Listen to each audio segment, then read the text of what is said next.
All right, it's Friday morning here, Bald Eagle State Park. Nothing new or exciting to report. My one of my two neighbors is leaving.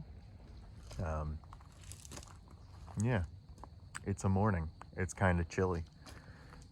Pretty much just got up, drank a little bit of Monster, and got dressed, about to head on my way.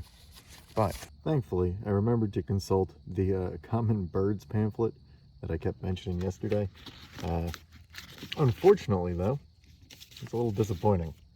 It's just a bunch of bird names.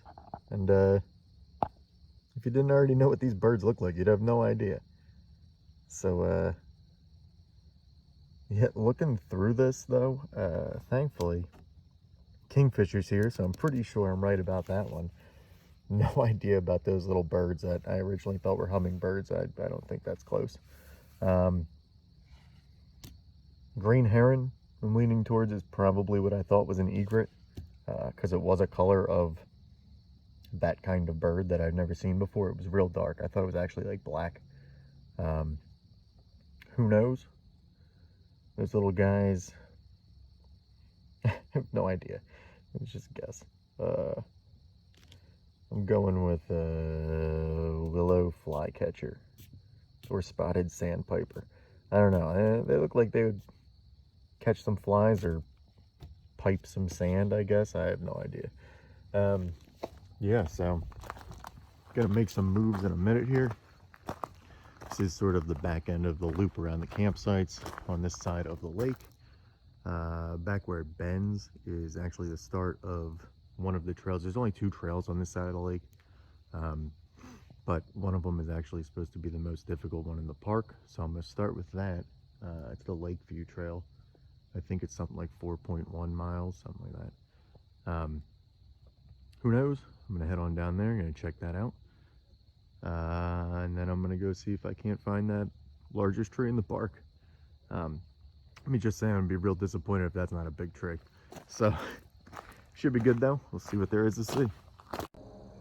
Made it to the trailhead, and I just want to say that I'm really looking forward to this being a difficult hike because I'm freezing right now. It's like 8 o'clock, and the sun's not even out over here because of the mountain and the and all the trees. So, yeah, chilly morning. All right, so this is almost how I started my walk here. You can see, nice trail. Looks like it's gonna be fun. It looks like it's actually a creek, but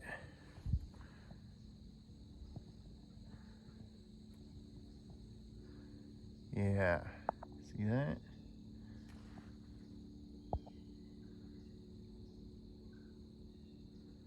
I can't say I'm upset that it won't focus on the spider, but you see it keeps trying to. Yeah, that guy is right in the middle of the trail with a real big web. I'm really glad that I noticed that. I'm gonna knock that down and possibly carry a stick in front of me for a little bit. We'll see. The perk of getting out here early, and the reason why it's worth dealing with the cold and kind of just getting up to go, is you do get generally a pretty beautiful view when the sun's coming up. I wish I was a little further out on the water just because that looks so nice. Just a little foggy, out there fishing, sun's coming up.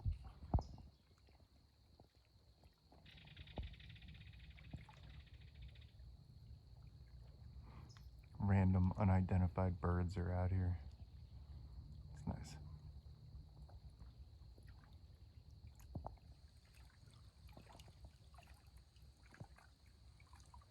It's Friday, so I'm expecting this place to get pretty full as the day goes on, especially because it's a holiday weekend.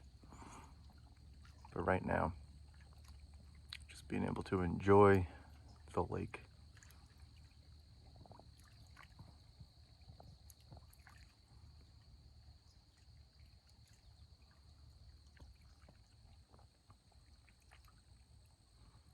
Can't really beat it. I'm coming to the end of the trail up here, but it just dawned on me that I haven't seen any monarch butterflies on this side of the lake. So either they just don't come over here, or it's just like really indicative of how well the conservation effort's going over by the visitor center, because there's just tons of them on that side of the lake. Just an interesting observation. It just dawned on me that I haven't seen one. I was looking at these, you can see the leaves, some of the leaves are chewed, and the lady at the visitor center, here, this is a better example.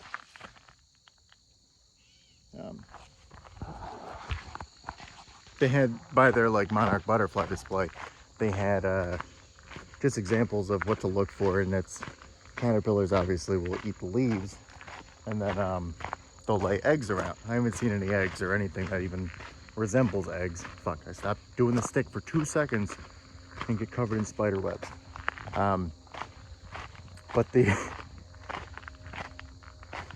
But yeah, they eat the leaves, they lay their eggs, and then turns into a chrysalis and whatnot. But I haven't seen any of that over here, except for bit up leaves, so just an interesting note. I've come out to the other side, so time to go find the next trail. Oh wait, here's the lake. Supposedly. There you go. Some houses. Alright, moving on. Okay, nothing really new to report. It's about 10:15. It's 10:12. Back at base, making some lunch. Just taking this so that there's some continuity for my day. After this, I'm gonna head on over to the other side of the park. Man, I got dark ass bags under my eyes. What you get sleeping in your car, I guess. I actually slept like a rock. It was great. Yeah, making some oatmeal. Oatmeal and noodles and like freeze-dried things are the easiest things you could ever bring, because boil some water and you're done. So I'm gonna eat that and head on over. All right, so I've made it back across to the visitor center, or the park office. That's what that is up on that hill. I just came down from that road. Car's parked up there. And come to this nice little crossroads.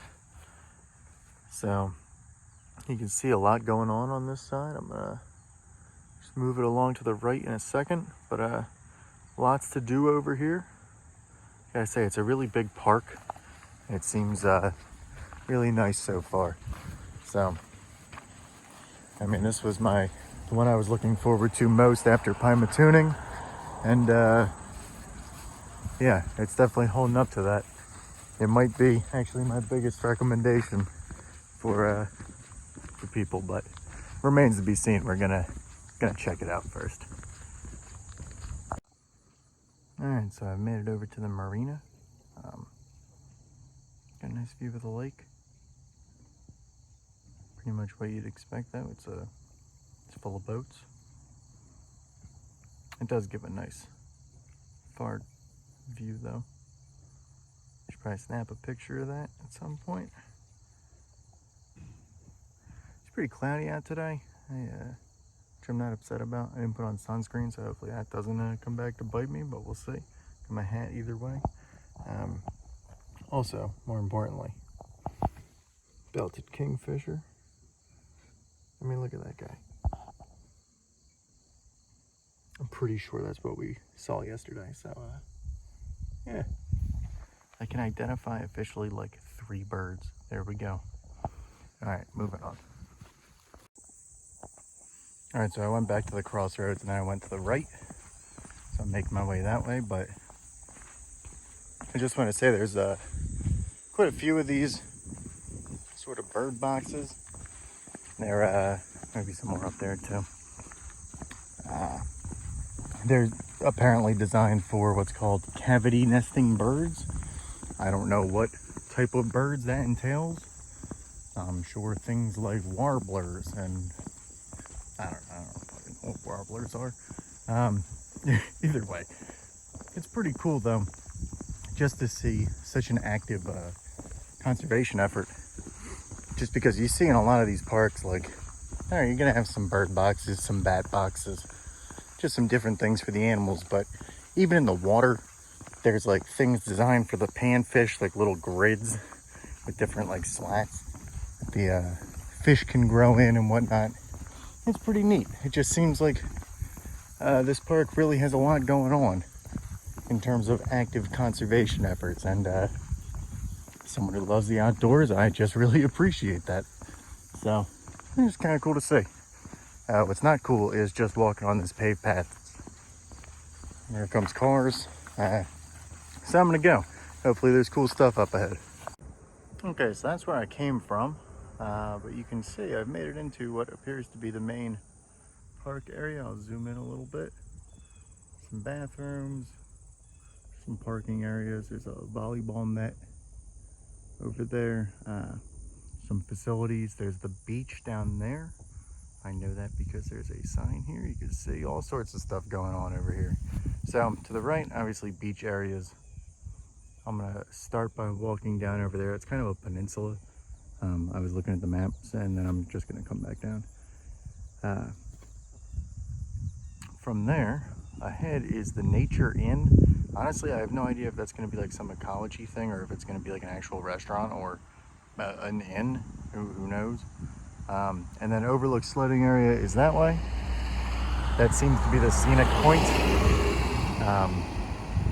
According to the map, that's where the camera symbol is, so hopefully there's a pretty decent view. I mean, it would make sense if you could go up there. I mean, it doesn't look like there's anything up, so who knows, maybe it just drops off to the right. I mean, that is the direction where the lake is, so should be a cool overlook. At least it gives me an objective. In the meantime, gonna make my way down here. To be honest, I don't think there's gonna be anything exciting, but gotta at least walk it, so see what there is. All right, well, I made it to the overlook. There's actually a nice little hike up there. I am sitting on a bench. A nice little hike up this ridge. I'm gonna continue along the ridge in that direction, but this has to be what they're referring to as the overlook. I mean, it is an overlook. I could see why the sign says sledding overlook, because I bet that's a ton of fun. You see it's kind of cleared out, and just like this big hill that goes down. That would have been awesome as a kid, or just now. Yeah, nice view of those. I gotta say, I'm surprised that the overlook doesn't overlook the lake, like it overlooks this field. Which I guess, I mean, it's a nice field. Good view of those RVs over there. Which, now that I'm thinking about it, like, okay. You can see right there in the center, I believe that is the park office. So, which means the road would have gone down this way, and if you made a left, that would bring you out that way, probably over to there. That's probably the modern campground, which means the large tree is within walking distance from there. I'm wondering what they consider to be walking distance, because I think my gauge might be a little off.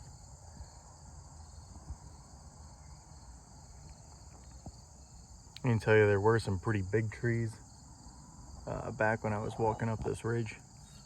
I don't think it was any of them. It just seemed to be a whole lot of them. So I'm expecting this to be fairly notable. Hopefully a bit more notable than this overlook. Yeah, it's what it is. This is real random, but I also have to give credit to this bench, because I'm exactly 6 foot and my feet are dangling, and it's really comfortable compared to 90% of the stuff that was built out here for people who were like 4'6". I don't understand it.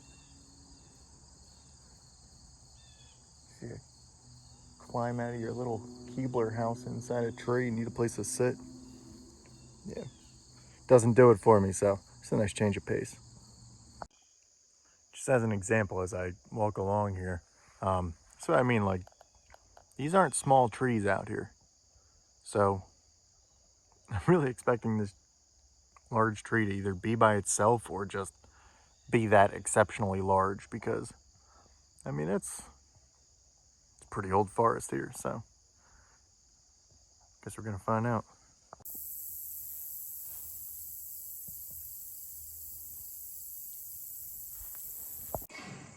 I made it to the nature inn over there. There's a trail down there that I'm not going to go down. It goes to the lake. A bunch of people doing work down here, so I'm just going to leave, to be honest. And it isn't anything special looking. If I had to guess, though, based on... See, like a bunch of chairs. It's like a tent. And based on whoever is just banging aluminum poles against each other back there, I'm assuming it's probably more like a catering hall, that sort of thing. So, I guess come out and have your event in the park. It's a pretty nice park. I don't blame them, but I was hoping I can get like a turkey club or something. Man, that's all I want. I don't know why. Unfortunately, it's not waiting for me back at camp, but freeze-dried chicken teriyaki I think is gonna have to do the trick. In the meantime, back this way. Gonna go back. I came out of the woods just specifically to go see the nature inn. So go back up here, make a right, back in the woods, cross over the trail that I came from, and then headed over to the modern campground. And I have a feeling that's where this tree's gonna be. So gotta find out. Okay, so I'm standing here admiring this weeping willow. It's pretty cool, unique. I was thinking it's not the biggest tree in the park, but it's definitely one of the cooler ones. And of course, like I feel like you can't have a weeping willow unless it's over some water. There isn't any water right on the other side. It's just like right under here, which is awesome. But I was wondering, once again, how obvious it was going to be when I came to that tree. And then I turned around and it's obvious. And it does not disappoint. Look at that.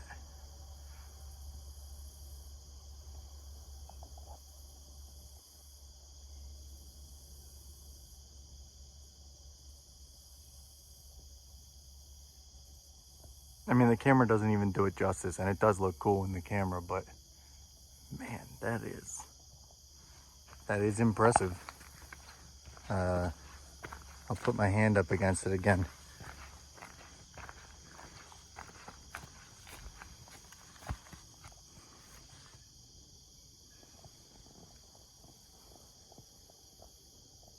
Yeah.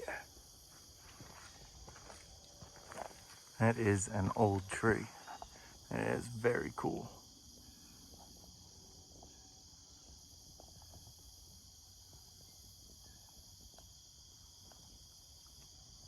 Nice little bench. Wonder if this sign says anything about it.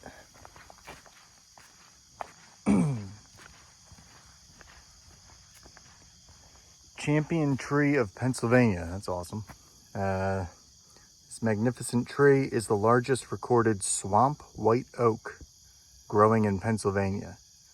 The Pennsylvania Big Tree Program is administered by the Pennsylvania Forestry Association. I love that there's a Pennsylvania Big Tree Program. Let's see. It was nominated in 1987. It has a circumference of 16.2 feet. Measured again in 2008. So 30 years later, 31 years later, 21 years later, because I can't do math. It was 17.6. So 21 years, it grew 1.4 feet. And then 2016, it was 18.1 feet. 2021, apparently, 18.5 feet by whoever came out with the magic marker. So that's pretty cool. You don't really think about that, or at least I don't really think about the base of the tree growing. You always think like, oh, it grows upwards, which obviously it does as well, but like they're measuring it in circumference. Pretty significant like circumference growth in that amount of time. And not something I really ever think of occurring with trees. But yeah, there you go. Happy to say I found it. I've been trying to figure out what it reminds me of, and it reminds me of this tree from Witcher 3, which nobody's going to get that reference, but pretty neat.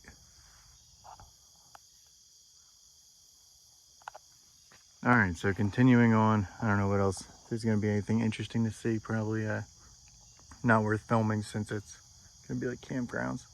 But it's the modern campground out there and to the left, so I'm going to walk through there, probably just head back to the car. It is 1 o'clock. Yeah, go back to camp, probably do some fishing, and let's see what happens. Okay, it's 1:30. I've made it back to camp. I don't have anything really planned for the rest of the afternoon. I am pretty tired after going that much. Actually, let me take a look. I've got 19,000 steps, almost exactly. How many miles is that? Let's see. I've done 8.9 miles, so not crazy, but it's been an all right day. It's 1:30. Pretty hungry. I think. Well, what I was gonna say is my plan. Just since the last night, might as well have some fun camping. I'm going to go collect some wood now, and I'm gonna see if I can start a fire using nothing, basically. Might try using some stuff from my car, obviously not a lighter, but figured might as well have some fun with it, see if I can start a fire, see if I can get that going without the aid of, I don't know, all that normal stuff. So it's probably going to start with me pulling that thing up out of the woods and breaking it down. So get some wood. I do have a bundle of wood from yesterday, but I also, since it's the last night, I kind of want to burn a whole lot of wood. Normally I'm pretty conservative with it, which is why I like to use the charcoal for cooking. But I figure it's the last night, so go big or go home. Might as well go big and then go home. So I'll start by chopping up that. Moving on from there. A lot of wood around here. I always think that you're like a colonist or something. I mean, you wouldn't even really need to chop down trees that often. First off, you chop down a tree, you've got a ton of wood. These trees are gigantic. Second of all, there's always just branches and things. So you could spend entire days just collecting wood and just having tons of branches and whatnot. So, that is where my brain goes when I'm thinking of these things. So I'm gonna get started and let you know how it goes. Hopefully it goes well.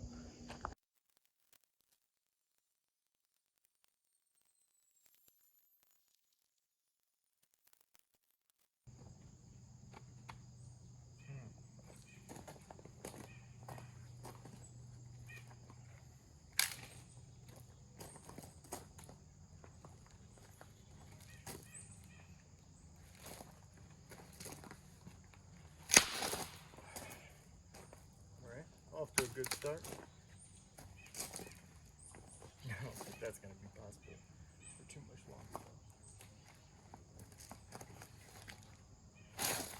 Yeah, that should be solid.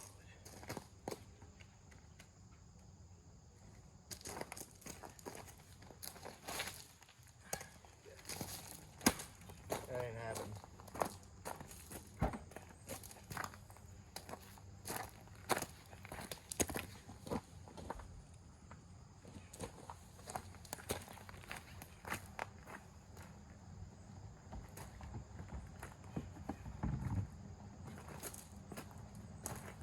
So we got this.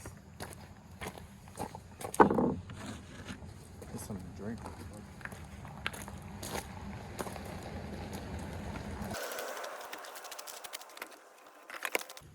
Filled the cooler a couple days ago with ice, and now it's just full of water. I need to dump that out.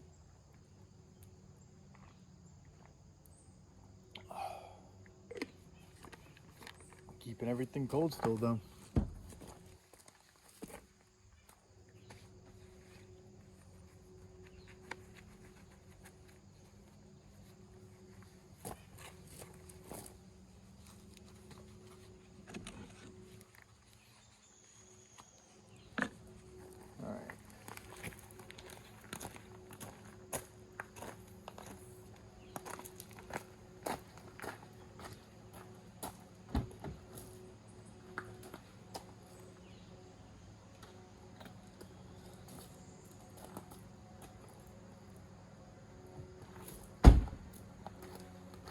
safety squints aren't going to cut it, so be a little bit safer.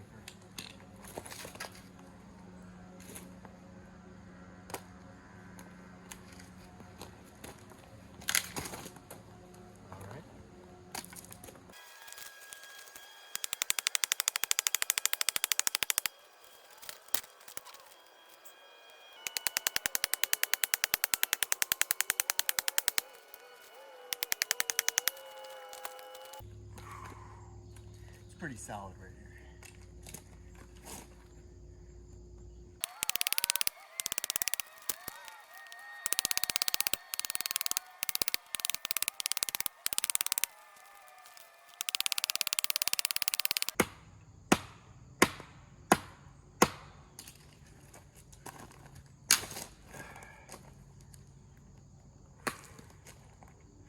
Where'd it go?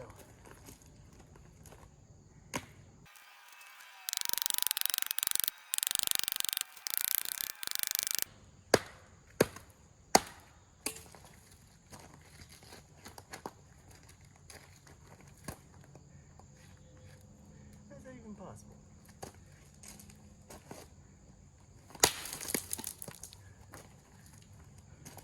Works too.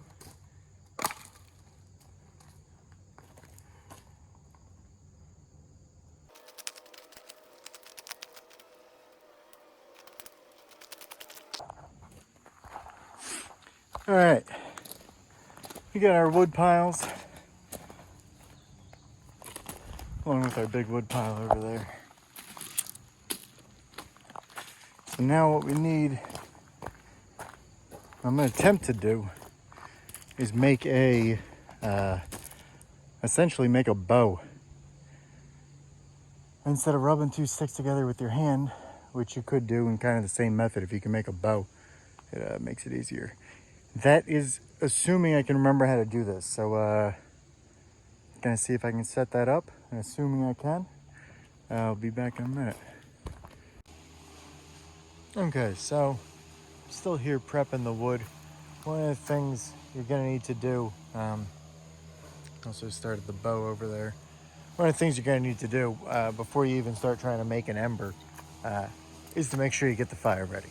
So you gotta make sure your kindling's ready. You gotta make sure you have everything set up, because otherwise you're just gonna have an ember and nothing to put it into, and it's just gonna go back out. So first thing I did, and this isn't going to be my first step because I know this is going to work, I have some twine. You see I kind of pulled it apart a little bit. It's all frizzy, so it's like hair. It's a bunch of little fibers.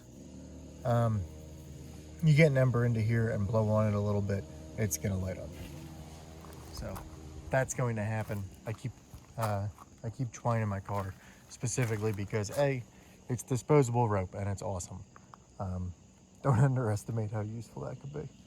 And second, you could just light it on fire real easy. So you can see here, this is what I'm gonna try first before I go to that. Some of the wood that I pulled up out of there is birch wood. And you can tell a lot of birch is white, which makes it really easy to see this isn't. But it's some type of birch because of the bark. And the bark normally comes apart like paper. You see it's like peeling apart. It's kind of hard to do while I'm holding the camera. There we go. So,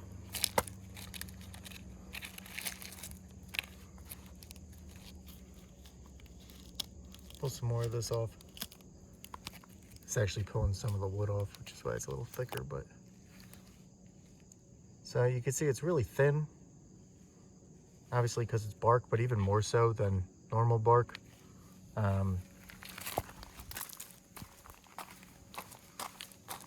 So what I've been doing is taking some, and what you can't pull off, you can pry off with a knife pretty easily. So I've been taking it, ripping it off, cutting it off, and laying it on these rocks where it's sunny. Or as sunny as it's going to get, in the hope that it dries off and it's going to be basically like burning paper.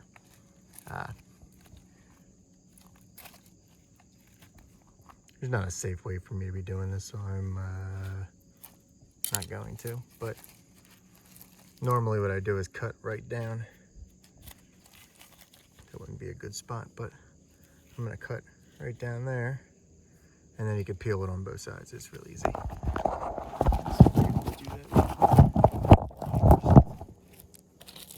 Apparently not easily, I can't.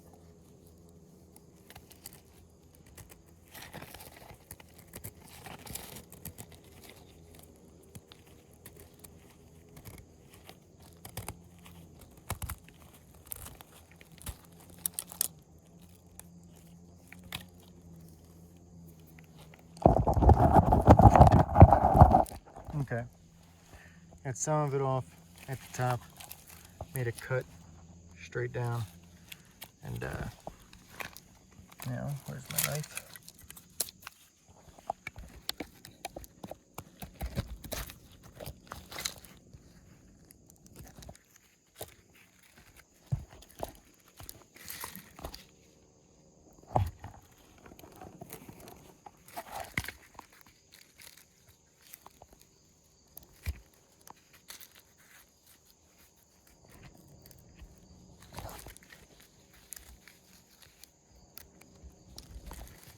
Oh, made it all the way around. Look at that.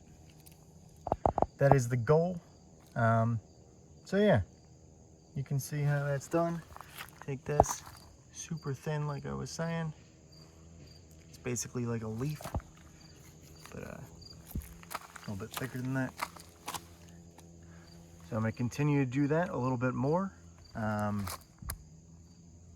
Yeah, I'm probably gonna do it with those other two pieces, finish that one off, make myself a little pile, and then on to the next step, which is finishing the bow and making the base. So, moving on. Okay, so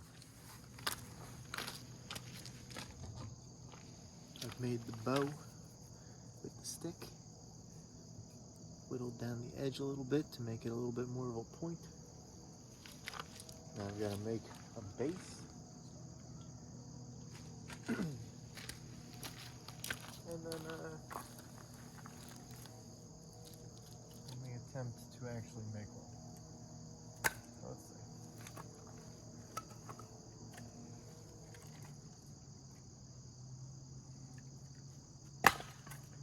Then we're gonna attempt to actually make a fire.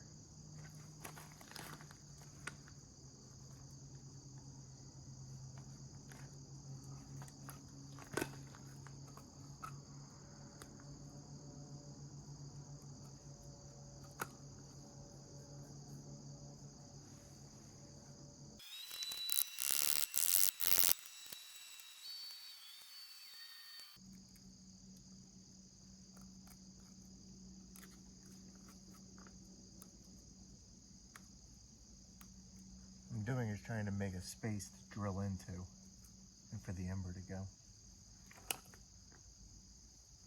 I'm trying to do that without breaking my knife.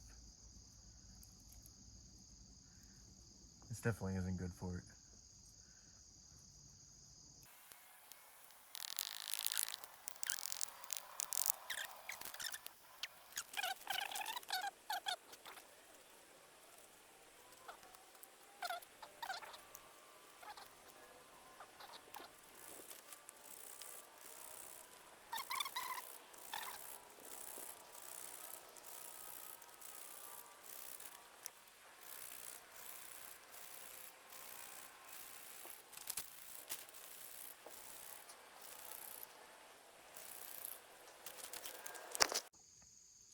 Well, the bow didn't work, so I ended up just lighting some of this birch bark on fire.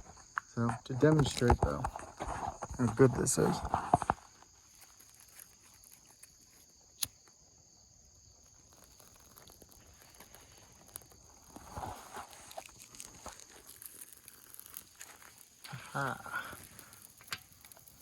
see just from that, drop that in real quick. just how well that goes up. I mean, it dried off in no time. Yeah, so at least that worked out. All right, I got the water on. You can see I got that wood ready.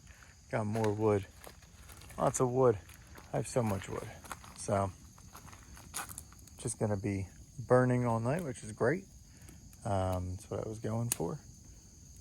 Part of why I have so much of this wood though is there was a guy, I've seen a few volunteers around here, here and like 4 or 5 in the other park.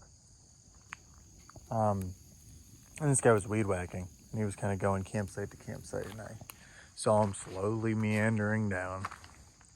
And I wasn't looking forward to him coming down and weed whacking all this stuff while I was hanging out here. So anyway, he slowly comes down, and I'm, of course, annoyed that someone is coming around. And he stops right here, and I'm like, okay, great, now he wants to talk as well. And he gets out, and he gave me like 10 pieces of wood. Not 10, but like 6. Which is awesome. Some extra wood. And I'm here like, all right. I'm getting annoyed at this guy for coming over here. Like he's going to just disturb my peace. And he gives me some extra wood. Which was great. So I can burn for a little bit longer tonight. And of course he pulls forward 4 feet and he weed whacks the shit out of all of this for like 20 minutes. So I don't know if there's a moral to that story. Sometimes you get free wood. Okay, better moral. It's sometimes people can surprise you and you'll be like, wow, I shouldn't be so cynical. The world is actually a little bit better than I think it is. And then remember that it's kind of the way that you think it is. There's a reason for the way that you think it is. I don't know if Aesop would have written that, but very eloquent. Tonight's dinner is chicken teriyaki. It's yeah, appealing as always. Actually looking forward to it. I'm sure it's going to be delicious. It's really good.